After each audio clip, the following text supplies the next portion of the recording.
Chapter first of geography of class 6। ये सिर्फ ऐसे ही आपको जरूरी नहीं है, अगर आप क्लास 6 में हैं और आपको लग रहा है कि ये तब आपके लिए जरूरी है, नहीं ऐसा नहीं है।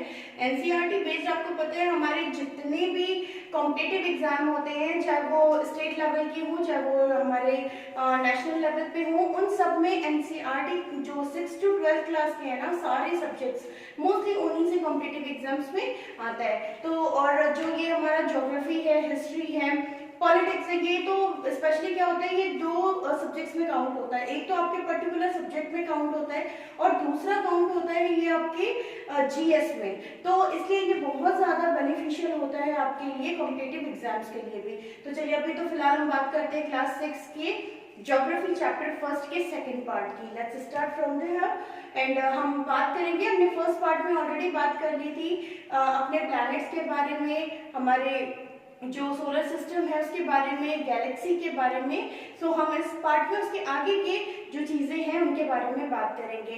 बट बिफोर दैट अगर आपको नहीं आपने अभी मेरा फर्स्ट पार्ट देखा है तो उसके लिए आप आई बटन पे क्लिक कर सकते हैं। Okay, so let's start from here. So मैंने जैसा आपको बताया था कि जो हमारा सोलर सिस्टम होता है, सोलर सिस्टम होता है, ये सोलर सिस्टम जो है वो 8 प्लैनेट से मिलके बना है और उन 8 प्लैनेट में एक जो हमारा सन है वो क्या है, हेड ऑफ द फैमिली है। कौन सी फैमिली? सोलर फैमिली का। तो अभी हम सबसे पहले जब बात करते हैं अपनी फैमिली की तो हम किसकी बात करते हैं? हेड की। तो आइए सबसे पहले हम समझते हैं अपने सोलर सिस्टम के या सोलर फैमिली के हेड के बारे में। तो उनका नाम है सन। अब सन के बारे में हम क्या जानते हैं? सन के बारे में सबसे पहले मैं आपको एक चीज बता दूं, ये जैसे मान लीजिए कि आपका सन है और ये है यहाँ पर छोटी सी अर्थ, ठीक है। अब मैंने आपको जब फर्स्ट पार्ट में बता दिया, एक बार आपको रिक्विक करवा दूं कि जैसे ये सन है और ये जो हमारे प्लैनेट्स हैं ये इसके चारों तरफ हमेशा रिवॉल्व करते रहते हैं। तो जो हमारी अर्थ है वो है, यहाँ सबसे पहले आता है मरकरी, सेकंड पे है वीनस और थर्ड पे है हमारी अर्थ। तो अब हम अर्थ के बारे में बढ़ रहे हैं सबसे पहले सन के। तो हम सन के लिए पूछते हैं कि ये है क्या। तो इसको सबसे पहले पॉइंट में हम लर्न करेंगे कि जो सन है वो क्या है, वो गैसेस से बना है। किस चीज से बना है? Made up of gases. किस चीज से बना है? गैसेस से। सेकेंड हम करेंगे इट्स टू ह्यूज एंड, बहुत ह्यूज है एंड एक्सट्रीमली हॉट, और बहुत ही ज्यादा गर्म है। आप देखते हैं ना जब उसकी हीट हमारे तक आती है तब यहाँ पे इतनी गर्मी होती है, तो जो खुद इतना हीट जिसके पास है वो कितना गर्म होगा। द थर्ड इज जो हमारा सन है ये सेल्फ प्रोड्यूस करता है ना, इट्स प्रोड्यूस सेल्फ, वो खुद ही प्रोड्यूस करता है किस चीज को?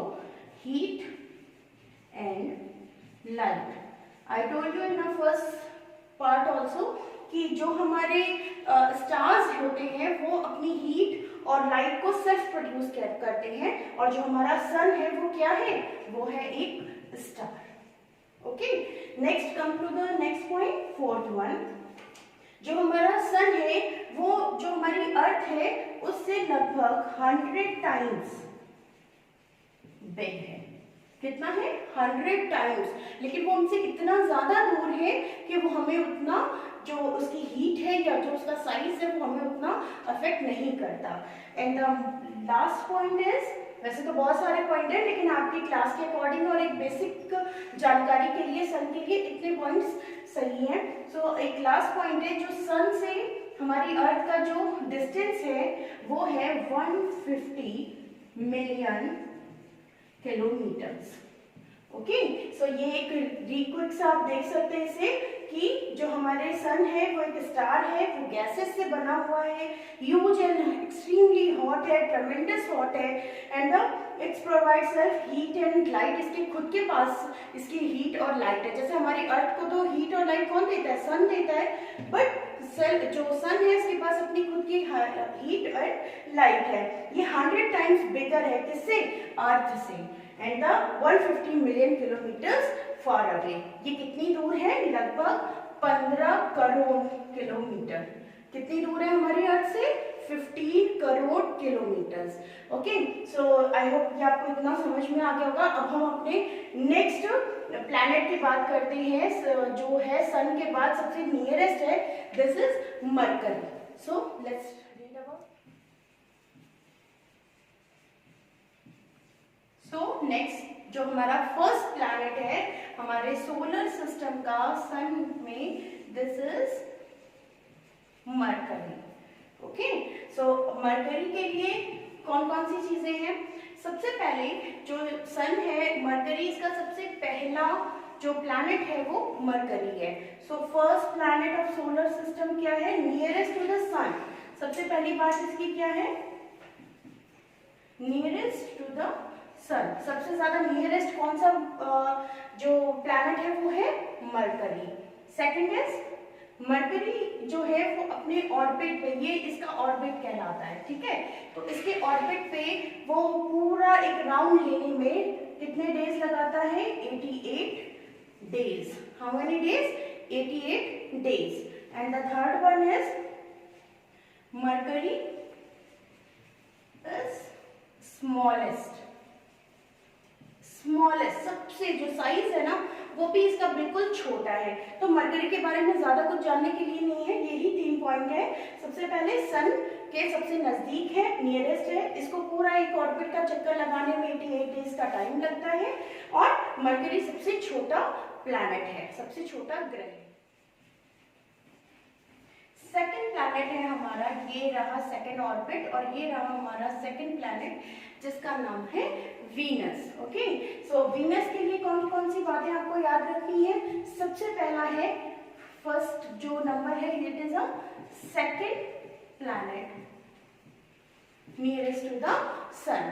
ठीक है, यहाँ लिख भी देती हूँ, nearest to the sun. Sun के नजदीक का ये दूसरे नंबर का सबसे जो नियरेस्ट प्लैनेट है वो कौन सा है? वीनस है। सेकंड पॉइंट है, it's similar, we can say very similar, है ना, टू द अर्थ। ये अर्थ लगभग बिल्कुल बाहर से देखने में, जब हम इसे स्पेस से देखते हैं, ये बिल्कुल अर्थ जैसा दिखता है। The third is, that's why हम इसे क्या बुलाते हैं? अर्थ ट्विन। मतलब अब हिंदी में यहाँ पे लिख देती हूँ, जुड़वा बहन। किसकी? धरती की। ठीक है, धरती कह लीजिए, पृथ्वी कह लीजिए, कुछ भी। तो क्यों कहते हैं? क्योंकि ये बिल्कुल शेप एंड साइज में ये किसके सिमिलर है? बिल्कुल अर्थ के सिमिलर है। तो ये इसके पॉइंट्स है। And the fifth point also, ये सबसे शाइनिंग, सबसे ज्यादा चमकने वाला प्लैनेट है। ये सबसे ज्यादा चमकीला भी प्लैनेट भी कहा जाता है इसे, चमकीला ग्रह भी कहा जाता है इसे। ठीक है, तो ये इसको रिकॉग्नाइज करने के सबसे इजीएस्ट पॉइंट है। पहला क्या है? Second planet to nearest the earth, it's very similar to the earth. बिल्कुल लगभग देखने में, शेप में, साइज में बिल्कुल अर्थ जैसा है। अर्थ ट्विन्स, इसे जो पृथ्वी है उसकी जुड़वा बहन के नाम से भी जाना जाता है, और हिंदी में इसे शुक्र ग्रह के नाम से भी जाना जाता है। शेप एंड साइज में अर्थ के सिमिलर है, एंड इट शाइनिंग, इससे ये सब इतना ज्यादा तेज चमकता है कि ये इसे चमकीला ग्रह भी कहा जाता है। और एक और चीज है कि 7th पॉइंट है कि ये this is the hottest planet. आप कहोगे कि ये सेकंड नंबर पे है, मरकरी को होना चाहिए हॉटेस्ट, बट ऐसा नहीं है। वीनस जो है वो उसके शेप, साइज, या कह सकते हैं उसमें जो भी गैसेस हैं उनकी वजह से जो वीनस है ये सबसे हॉटेस्ट प्लैनेट की कैटेगरीज में आता है। सो अब हम पढ़ेंगे अपने third planet, talk about the earth. Our third planet, that name is earth, पृथ्वी, जहां हम रहते हैं। तो सबसे पहले हम बात कर लेते हैं यहाँ पे, ये रहा sun, first planet Mercury, second planet Venus, and the third planet is earth. तो अभी हमने मरकरी और वीनस के बारे में ऑलरेडी पढ़ चुके हैं, so we talk about the earth. Earth planet हमें पता है सबसे पहले तो क्या है, ये थर्ड जो नंबर है, थर्ड नंबर का प्लैनेट है, थर्ड नंबर प्लैनेट है ये, ठीक है। The second is it has the fifth largest number of planet। जो हमारा प्लैनेट, जो हमारे प्लैनेट का साइज वाइज अगर हम कैलकुलेशन करें तो जो हमारी अर्थ है वो फिफ्थ लार्जेस्ट नंबर पे आती है। The third is it has life support. उसके पास क्या है, एटमॉस्फेयर, हाइड्रोस्फेयर, लिथोस्फेयर, है ना, बायोस्फेयर। तो ये क्या है, लाइफ सपोर्ट सिस्टम हमारे सिर्फ अर्थ पे है। Fourth, it has water. इसके पास सबसे जरूरी इसेंशियल चीज क्या है, वाटर, जिसको हम कहते हैं एलेक्सायर ऑफ लाइफ। लाइक इस चीज के, ये एलेक्सायर मीन्स खजाना, है ना, ट्रेजर। तो इसके बिना तो लाइफ हम सोच भी नहीं सकते। The next is, fifth one is, it's called as blue planet, planet also. इसको हम ब्लू प्लैनेट, नील ग्रह के नाम से भी जानते हैं, क्योंकि ये जो नीला ग्रह है ये हमारे जो कि हमारी अर्थ है, इसमें लगभग 71% इस पे वाटर है ना, और 29% जो है वो लैंड है। तो जो 71% है, अगर हम इसको बाहर से स्पेस से देखते हैं तो हमारी अर्थ थोड़ी नीली नीली, आपने ग्लोब में भी देखा होगा कि जो कॉन्टिनेंट्स है वो ग्रीन कलर के दिखते हैं, और जो वाटर ओशन का प्लेस है वो हमें दिखता है ब्लू कलर का। तो जब स्पेस से ये हमारा ग्लोब, जो हमारा अर्थ है, ये बाहरी इसका जो हिस्सा है क्रस्ट का, ये ब्लू कलर का दिखता है, तो इसलिए इसे हम ब्लू प्लैनेट के नाम से भी जानते हैं। So let's we talk about the next, we talk about the fourth planet Mars, क्योंकि जो मेन प्लैनेट्स हैं उनके बारे में हम ऑलरेडी पढ़ लिया हमने। कौन कौन से थे, मरकरी, वीनस एंड अर्थ। तो अब हम अपने जो रेस्ट प्लैनेट्स रह गए उनके बारे में पढ़ेंगे, और उनके बारे में ज्यादा कुछ जानने के लिए नहीं है, तो हम उनको एक एक लाइन में पढ़ते जाएंगे जो नेसेसरी है वो। तो ये हमारा आ गया अब हमारा fourth planet, that name is Mars. Okay, so Mars क्या है, इसे मंगल ग्रह के नाम से भी जानते हैं। नाम सुना है, मूवी देखी थी, कौन सी आई थी, मिशन मंगल, है ना। तो हमारा जो इंडिया है वो फर्स्ट टाइम उसने भेजा है वहां पे, मिशन सैटेलाइट भेजा था। तो ये मार्स पे ही है ये मूवी, अब जरूर देखना, बहुत अच्छी मूवी है। तो मार्स, मिशन मंगल जो मूवी थी वो, इसे हम मंगल भी बोलते हैं, और ये अपने रंग की वजह से, क्योंकि इसका रंग अगर हम उसको अर्थ से देखते हैं तो इसका रंग जो है वो हमें रेड कलर का दिखाई देता है। किस कलर का, रेड कलर का। तो इसे हम रेड प्लैनेट के नाम से भी जानते हैं। Okay, so next one is, fifth number is Jupiter. Jupiter, आपने वो देखी है कार्टून्स, बुक्स आती थी, कौन सी थी, चाचा चौधरी और साबू, देखा है? उसमें वो जो साबू था वो कहाँ से आया था, जुपिटर से। यस, तो चलिए अब हम पढ़ते हैं जुपिटर के बारे में। इसके लिए सबसे बड़ी चीज है कि ये हमारा कैसा है, लार्जेस्ट प्लैनेट है। कैसा प्लैनेट है, लार्जेस्ट, सबसे बड़ा प्लैनेट है। कौन सा है, जुपिटर। इसीलिए जो साबू था वो साइज में इतना बड़ा था चौधरी जी से, है ना।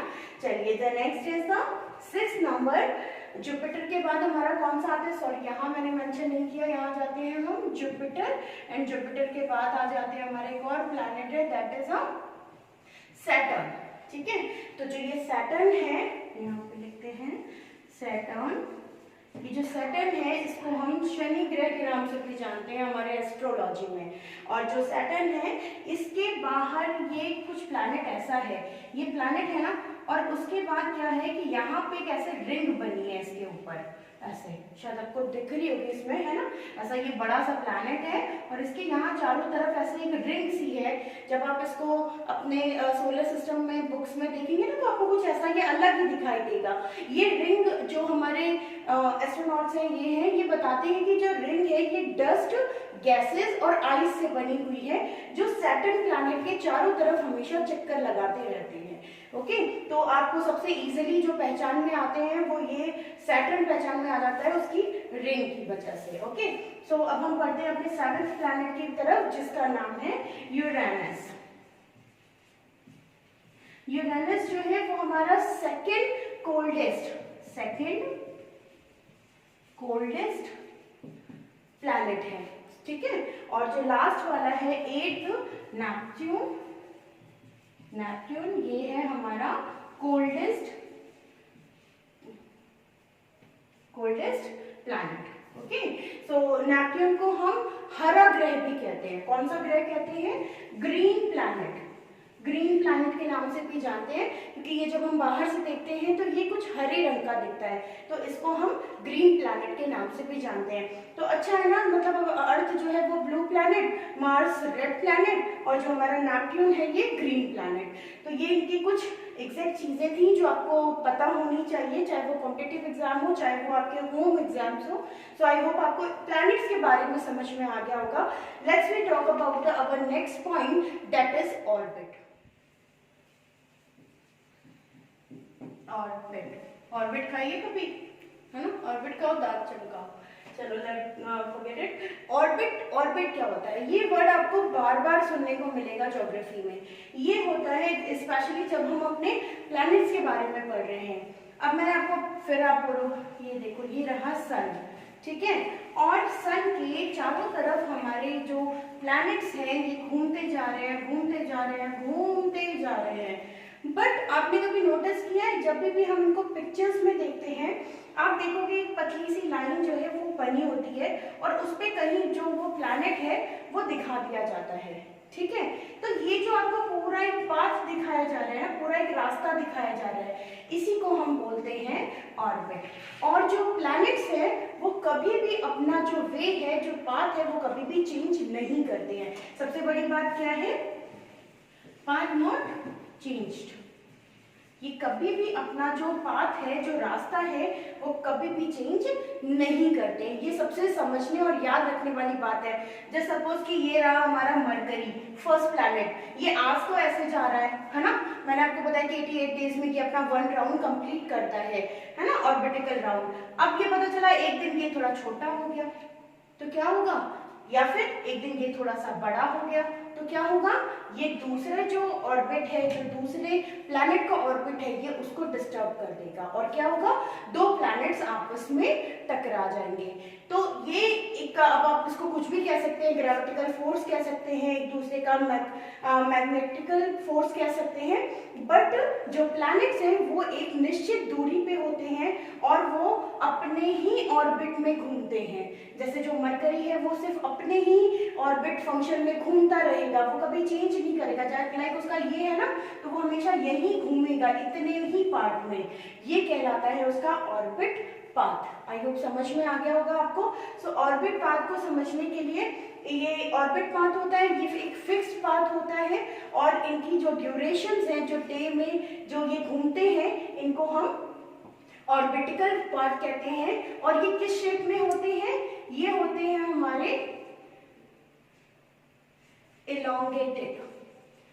इलोंगेटेड शेप में होते हैं हमेशा, ठीक है। इलोंगेटेड मतलब दीर्घ वृत्ताकार। दीर्घ वृत्ताकार कैसे हो गया? ऐसे गोल भी है और काफी बड़ा भी है। तो किस शेप में होते हैं ऑर्बिट? हमेशा इलोंगेटेड। ऑर्बिट समझ में आ गया, ऑर्बिट पाथ समझ में आ गया, इलोंगेटेड शेप समझ में आ गया। अब हम बात करते हैं अपने प्लैनेट्स के बारे में। भी हमने सारे प्लैनेट्स के बारे में पढ़ लिया। अब हम बात करेंगे अपने सैटेलाइट्स के बारे में। सैटेलाइट्स, अब ये सैटेलाइट क्या चीज है? ये सैटेलाइट समझने के लिए हम वापस से अपने डायग्राम पे आ जाते हैं। ये रहा हमारा सन। सन के चारों तरफ क्या है? मान लीजिए हमने अभी बस एक ही ऑर्बिट बनाया है और उस एक ऑर्बिट में हमने अपना एक जो हमारा प्लैनेट है वो बना लिया, दिस इज मरकरी, ठीक है। अब मरकरी के बाद एक और बना लिया, दैट इज वीनस, ठीक है। और वीनस के बाद एक और बना लिया, दिस इज अर्थ, ये अर्थ। अब जो हमारे सैटेलाइट होते हैं जैसे जो हमारा सन है इसके चारों तरफ जो रिवॉल्व कर रहे हैं, रिवॉल्व ये क्या कर रहे हैं, घूम रहे हैं, उसकी परिक्रमा करते हैं, इसको कहा जाता है रिवॉल्व, ठीक है, रेवोल्यूशन भी कहते हैं। तो ये रेवोल्यूशन कर रहे हैं, वो बार बार घूम रहे हैं, घूम रहे हैं, घूम रहे हैं। और जो हमारे सैटेलाइट है ये क्या करते हैं, सेम काम ये भी करते हैं, बट ये करते हैं हमारे प्लैनेट्स के ऊपर। जो हमारे प्लैनेट है वो किसको रिवॉल्व कर रहे हैं, किसके चारों तरफ घूम रहे हैं, सन के चारों तरफ, तो उनको हम प्लैनेट कहते हैं। और जिसको जो प्लैनेट के चारों तरफ घूम रहा है उसको हम क्या कहते हैं, उसको हम कहते हैं सैटेलाइट, ठीक है, उसको हम कहते हैं सैटेलाइट। तो जो हमारा अर्थ है इसका एक नेचुरल सैटेलाइट है जिसका नाम है मून, तो सबको बहुत पसंद है रात को देखना, है ना।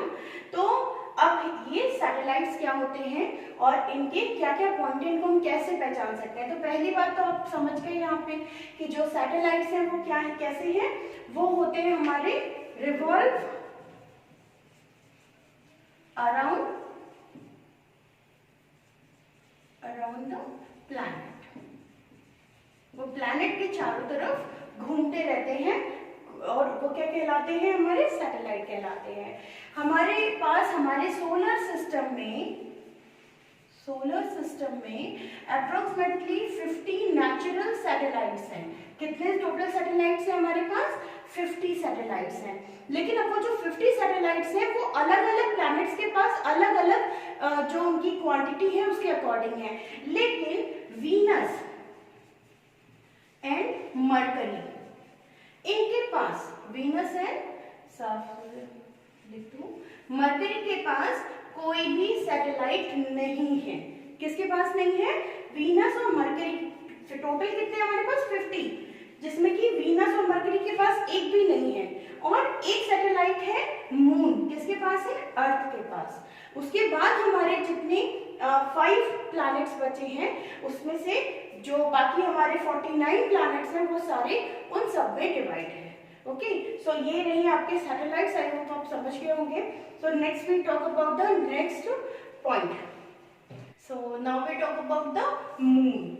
ओके, मून हमने क्या बताया था आपको, मून जो है वो नेचुरल सैटेलाइट है अर्थ का। तो सबसे पहले जो इसका फर्स्ट पॉइंट ये है कि earth natural satellite. Okay, second point इसका क्या होगा कि ये वैसे तो दूर है लेकिन बाकी सारे सैटेलाइट से या प्लैनेट से कंपैरिजन करें तो ये हमारे काफी पास में है। तो इसका डिस्टेंस कितना है, distance from the earth is 384,400 kilometres. Okay, इतना इसका डिस्टेंस है, इसलिए हमें बड़ा दिखता है। Next is the its diameter. इसका जो डायमीटर है वो अर्थ का, डायमीटर अर्थ, अगर हम अर्थ से इसका कंपैरिजन करें तो 1/4 है। ओके, 1/4 कितना होता है, मान लीजिए ये हमारी अर्थ है और इसको हम 4 पार्ट में डिवाइड करते हैं, तो जो हमारा मून है उसका साइज सिर्फ इतना बड़ा है ना। लेकिन वो क्योंकि हमारे काफी क्लोज है इसलिए वो हमें बड़ा दिखता है। The fourth one is moon has no atmosphere. इसके पास क्या है, एटमॉस्फेयर नहीं है। The fifth is but have mountains and plains। इसके पास क्या है, प्लेन जमीन है, मैदान है बड़े बड़े, और माउंटेन्स हैं। नेक्स्ट है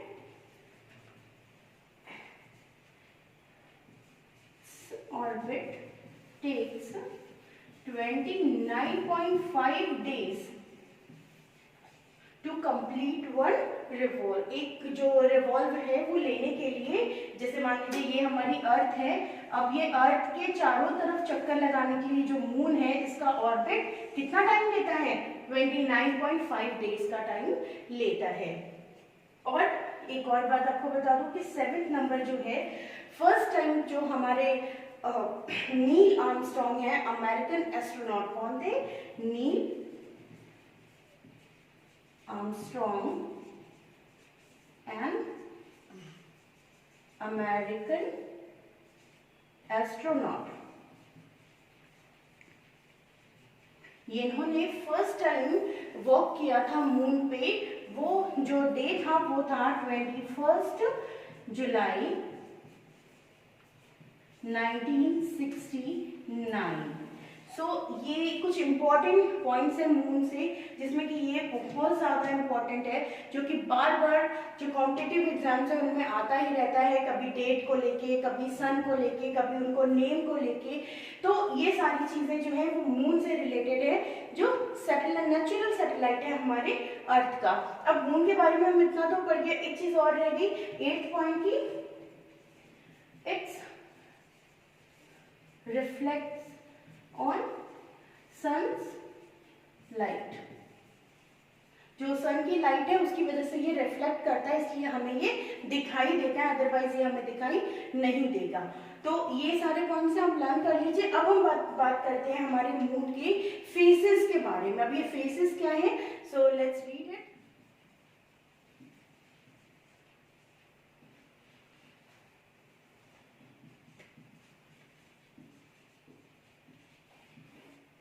new moon and full moon. Moon phases, moon phases मतलब है चेहरा, फेस मतलब उसका जो आकार है, जो चेहरा है। आपने देखा होगा कभी आपको जो चांद है वो कुछ ऐसा दिखता होगा, है ना, फिर कभी वो आपको और ऐसा दिखता है, फिर वो कभी आपको पूरा दिखता है, होता है। तो इन्हीं जो ये इसके साइजेस हैं, इनके डिफरेंसेस को हमने नाम दिया है मून फेजेस। तो अब हम मून फेजेस को हमने एग्जैक्टली 2 पार्ट्स में डिवाइड किया है, new moon and full moon. Okay, अभी हमने अपने लास्ट पॉइंट में पढ़ा था कि जो मून है उसको 29.5 डेज का टाइम लगता है हमारे अर्थ को के चारों तरफ घूमने में। ये लगभग 30 दिन का समय है। तो अप्रोक्स जो हमारा न्यू मून और फुल मून होता है ये अप्रोक्सीमेटली फोर्टनाइट के बीच में बनता है। फोर्टनाइट मीन्स 2 वीक्स में या 15 डेज के जो डिफरेंस डेज है इनमें बनता है। तो सबसे पहले बात करते हैं हम न्यू मून। न्यू आपको नाम से समझ में आ रहा है कि एक नया चांद, और नया चांद कब बनेगा, जब पुराना वाला हट जाएगा। तो न्यू मून को हम एक नए नाम से भी जानते हैं, दैट इज अमावस्या। आपने बड़े बूढ़ों के मुंह से या मम्मी के मुंह से कभी जरूर नाम सुना होगा कि आज अमावस्या है ना। और फुल मून को हम नाम देते हैं पूर्णिमा। पूर्णिमा, ठीक है, जिस दिन पूरा मून होता है, पूर्ण, है ना, पूर्ण मीन्स पूरा। तो जिस दिन पूरा मून होता है उस दिन को हम कहते हैं पूर्णिमा। और जिस दिन नो मून, मून होता ही नहीं है, उस दिन हम देखते हैं आसमान में सिर्फ तारे ट्विंकल कर रहे हैं, तो वो होता है हमारा न्यू मून। अब आप कहेंगे मून फेसेस क्या है, तो जब न्यू मून आता है, ठीक है, न्यू मून के बाद क्या होगा, उसका साइज इंक्रीज होगा धीरे धीरे, है ना। जैसे पहले वो अमावस्या में तो है ही नहीं, पहले दिन पे, सेकंड डे पे वो कितना दिखता है, ऐसा पतला सा दिखता है। फिर उसके बाद कैसा दिखता है, थोड़ा और बड़ा दिखता है। फिर अगले दिन थोड़ा और बड़ा दिखता है। तो क्या होता है, उसके फेसेस क्या होते हैं, बढ़ रहा है, उसका जो साइज है वो धीरे धीरे बढ़ रहा है, इंक्रीज हो रहा है। तो जब जो मून का साइज है वो इंक्रीजिंग मोड में होता है, ओके, इंक्रीजिंग मोड में होता है, तो उसको हम लोग बोलते हैं वैक्सिंग। ओके, उसको क्या बोलते हैं हम, वैक्सिंग फेज। क्या बोलते हैं उसको, वैक्सिंग फेज। अंडरस्टूड। अब इधर आ जाते हैं हम कि फिर से अब पूर्णिमा है, तो पूर्णिमा में क्या है, पहले पूरा मून है, और पूरे मून के बाद अब देखो अगले दिन क्या होगा, फिर थोड़ा सा वो ऐसा कुछ छोटा हो जाएगा, फिर उसके बाद और ऐसा आधा हो जाएगा, फिर वो क्या कैसे हो जाएगा, और पतला हो जाएगा। ये क्या कर रहा है, वो डिक्रीजिंग, डिसेंडिंग ऑर्डर में जा रहा है। तो क्या बोलेंगे हम, व्हेन द मून डिक्रीजिंग, है ना, जब वो डिक्रीजिंग फॉर्म में जा रहा है तो वो क्या बन जाएगा, तब हम उसको बोलेंगे वेनिंग फेज।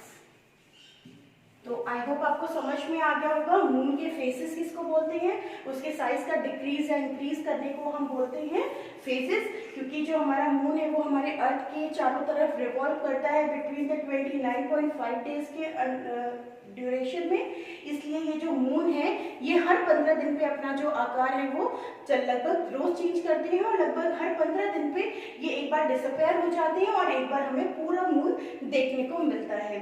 तो न्यू मून और amavasya are same, full moon and purnima are same. Then moon जब इंक्रीजिंग वे में होता है, बढ़ रहा है अपने साइज में, तो ये वैक्सिंग फेज कहलाता है, और जब पूर्णिमा में ये उस फेज के बाद डिक्रीज हो रहा है तो ये वेनिंग फेज कहलाता है। Okay, asteroids. अब नेक्स्ट पॉइंट है हमारा एस्ट्रॉइड्स। अब एस्ट्रॉइड्स क्या होते हैं? These are the celestial bodies which we found in a space। ये ऐसे सेलेस्टियल बॉडीज हैं, मैंने आपको बताया था सेलेस्टियल बॉडीज क्या होती हैं, जो रात के अंधेरे में हमें चमकती हुई चीजें दिखाई देती हैं।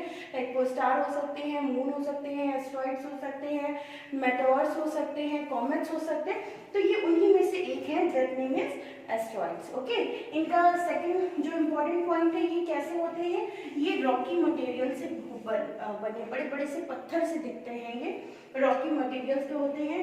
द थर्ड इज, ये जो है ये हमेशा मार्स जो हमारा प्लैनेट है एंड जुपिटर प्लैनेट के बिटवीन में ही रहते हैं। ये हमेशा कहाँ रहते हैं?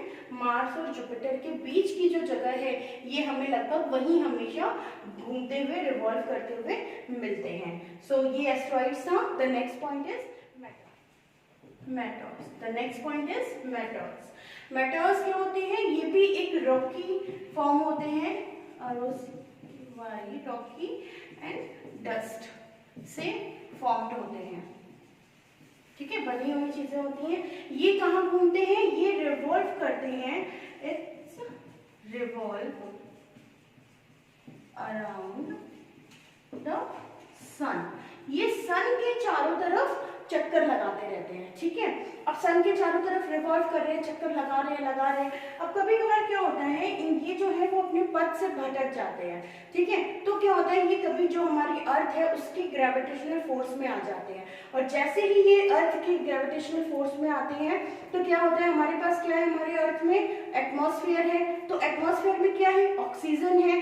तो ये जैसे ही उस एस्ट्रॉइड जो है हमारे एटमॉस्फेयर से टकराते हैं, इनमें बहुत ज्यादा जो घर्षण होता है, रिफ्लेक्शन होता है, जिसकी वजह से क्या होता है, ये बहुत तेजी से टूट जाते हैं और इन्हें ही हम, ये ऐसा दिखता है कि ये जलते हुए हमारी जो अर्थ है उसके पास से गुजर रहे हैं या उस पर गिर रहे हैं, तो इन्हीं को हम बोलते हैं शूटिंग स्टार्स।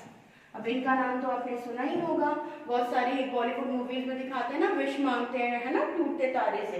तो यही है आपका शूटिंग स्टार, जिसको कि हम मेटोर्स कहते हैं। तो इसके लिए बहुत ज्यादा जानने की जरूरत नहीं है, बस इतना है कि ये रॉकी मटेरियल या डस्ट के बने होते हैं, ये रिवॉल्व करते हैं हमेशा सन के अराउंड में, और ये शूटिंग स्टार्स बन जाते हैं कब? जब ये हमारी धरती की ग्रेविटेशनल फोर्स के अंदर आ जाते हैं। So the next point and the last point of this session is comet. So आज हमारे इस सेशन का लास्ट टॉपिक है कॉमेट्स। कॉमेट्स सबसे पहले है कि ये फॉर्म किन चीजों से होते हैं? ये होते हैं सबसे पहले आइस, गैसेस एंड डस्ट। ठीक है, तो ये इनसे बने हुए होते हैं और ये हमेशा जो है वो स्टार्स के चारों तरफ घूमते हैं। किसके? Revolve around the stars. ये हमेशा स्टार्स के चारों तरफ घूमते हैं। And the third point is at very high speed. बहुत तेजी से घूमते हैं। तो आई होप आपको ये पूरे सेशन समझ में आ गए होंगे कि प्लैनेट्स क्या होते हैं, सैटेलाइट्स क्या होते हैं, कॉमेट्स, एस्ट्रॉइड्स और इन सारी चीज़ों के बारे में। सो क्लास 6 में इस सेशन में इतना ही था। आगे बढ़ेंगे अपने नेक्स्ट चैप्टर के बारे में और नेक्स्ट चीज़ों के बारे में पढ़ते रहेंगे। सो ट्यून विद मी, मेरे साथ हमेशा बने रहिए और प्लीज़ जिसने मेरा चैनल सब्सक्राइब नहीं किया है वो प्लीज़ सब्सक्राइब करें और लाइक का बटन भी दबाएं, जो कि ऐसा थम्स अप होता है, उसको प्लीज प्लीज़ प्रेस करें, क्योंकि उससे मुझे लगता है कि हाँ आपको समझ में आ गया। आगे वाले जो वीडियोज़ हैं वो हम लोग और ज़्यादा एक्साइटेड और ज़्यादा अच्छे अच्छे टॉपिक्स लेके बनाएंगे।